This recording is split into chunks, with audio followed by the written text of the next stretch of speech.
Germany came into this match expecting 90 comfortable minutes before the knockout stage. Playing at the moment, there's no dynamism about their play. Even defensively, they look a bit ragged. They look like a team that a little bit devoid of confidence, I would say. Instead, they spent the entire night chasing shadows. Germany is facing a team that is like life or death. After taking the lead almost immediately, Germany should have controlled the game.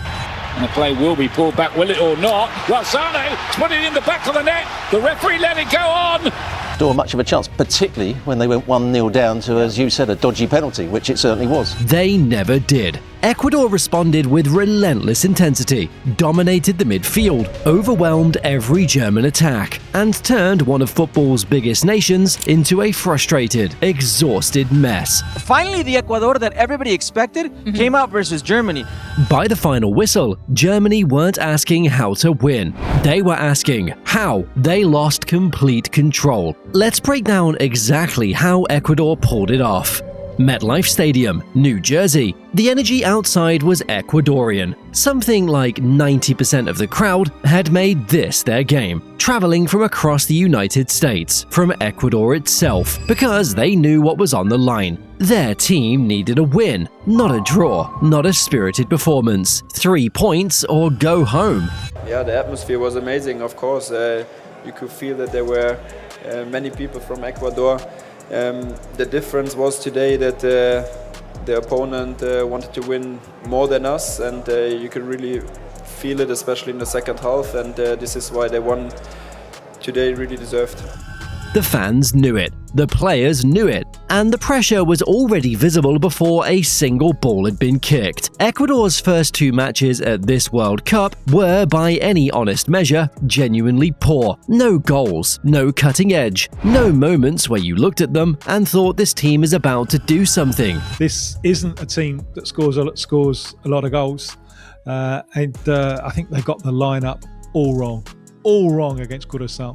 The coach went with a team that had never played before, and he looked at the lineup and it looked like a team that was thinking about the third goal before they'd scored the first goal. And the first goal never came. Enner Valencia, their all-time leading scorer and the man they'd always leaned on in big moments, hadn't shown up. Superman has found his kryptonite. It is time. He doesn't look anything like the player that he once was, and why should he, at the age that he is? The attacking play was stiff and unconvincing. Ecuadorian supporters who'd watched this team qualify with real promise, keeping things tight, grinding results, building through a generation of players coming through the Independiente del Valle Academy, were frustrated in a way that went beyond normal tournament nerves. This wasn't the Ecuador they knew. Then came the goal that never should have stood. Inside the first 5 minutes, German midfielder Alexander Pavlovich won a 50-50 challenge in the build-up with a dangerously high boot that caught Ecuador's Pedro Vite in the head. The Ecuadorian players surrounded the referee immediately, demanding a dangerous play call. VAR didn't intervene. Play continued. It was a scandalous decision. Yeah. I mean, the referee, she was actually right there. She should have seen it. She shouldn't have needed VAR, but that's what VAR's for. And it's a complete and utter head-scratcher that VAR didn't intervene and tell her to go and look at it. Seconds later, Florian Wirtz slipped Leroy Sané in behind the Ecuador defense, and Sané didn't hesitate. 1 touch to control, 1 strike to finish, and the ball was in the net. 1-0 to Germany, and the crowd that had been expecting a foul call instead watched a goal go up on the board. The game started off in the first 2 minutes. I mean, that's a foul. What are we doing here? What is VAR? That is a foul for Leroy Sané's goal. I think it was Pavlovich who had the high boot.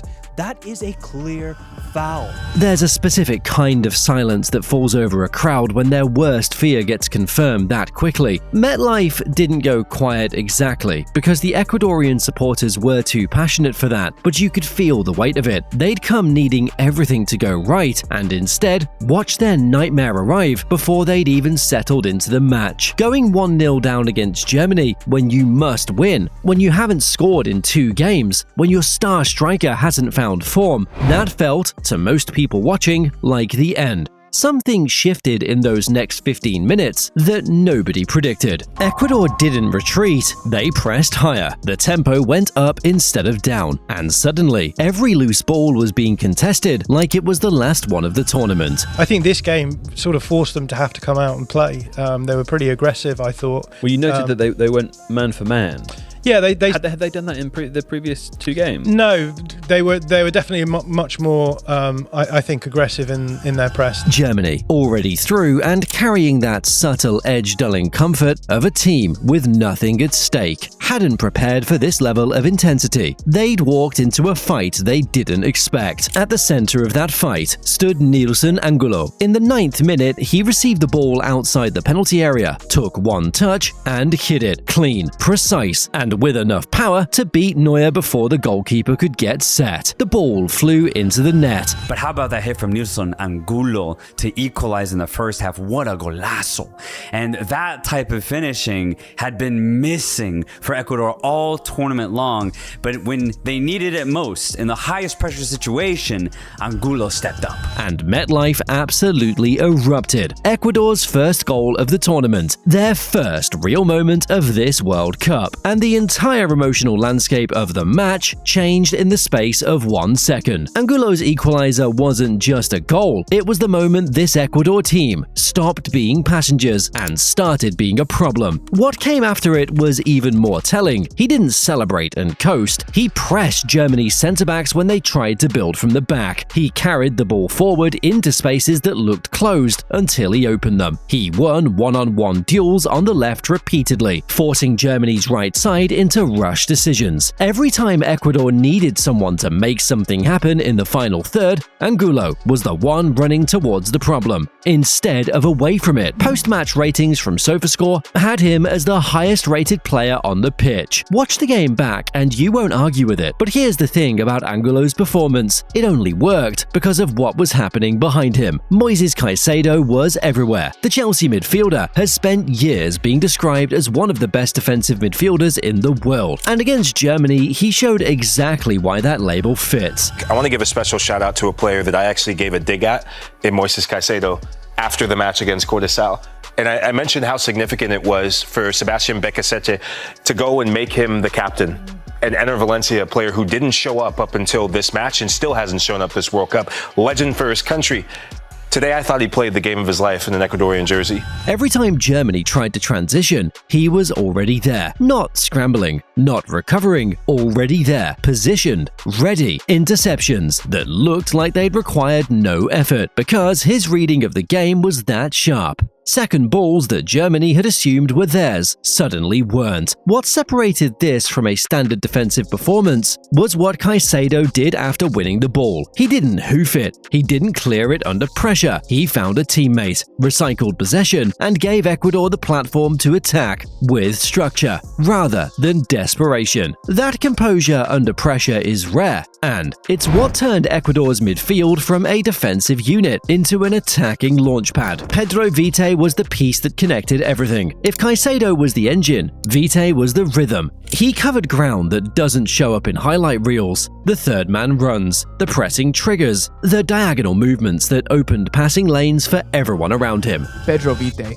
man of the match by a mile to me. Like clearly, I think his best performance I've ever seen for Ecuador. Moises Caicedo, he had a couple turnovers that could have resulted in something bad, and then Joe Ordóñez bailed him out. So I thought Moises was okay. You know, it wasn't a bad Moises performance by any means. I mean, he certainly made Pavlovic and Amencha look incredibly mid, but I would give it to Pedro Vite, who I think is one of the more slept-on, underrated midfielders. He provided the assist for Angulo's goal, but his contribution stretched across every phase of the match. Distribution that kept Ecuador moving forward. Defensive work that helped Caicedo keep the pressure consistent. The kind of complete midfield display that decides games without ever dominating the post-match conversation. Germany's creative players never got going. Musiala, Havertz, Sané, none of them found the space or rhythm to consistently threaten. Each time they tried to accelerate, Ecuador's midfield structure absorbed it and reset. The crowd felt it. The noise inside MetLife grew louder with every German attack that broke down, every Caicedo interception, every Angulo carry. play that pushed Germany deeper. Belief was building, and Germany could feel it slipping away. Corners don't usually change World Cups. Most of the time they're half cleared, recycled, and forgotten. This one wasn't. The ball swung in from the right. A flick on inside the 6-yard box redirected it toward the near post, where Neuer moved to collect it. Routine save, arms ready, nothing to worry about.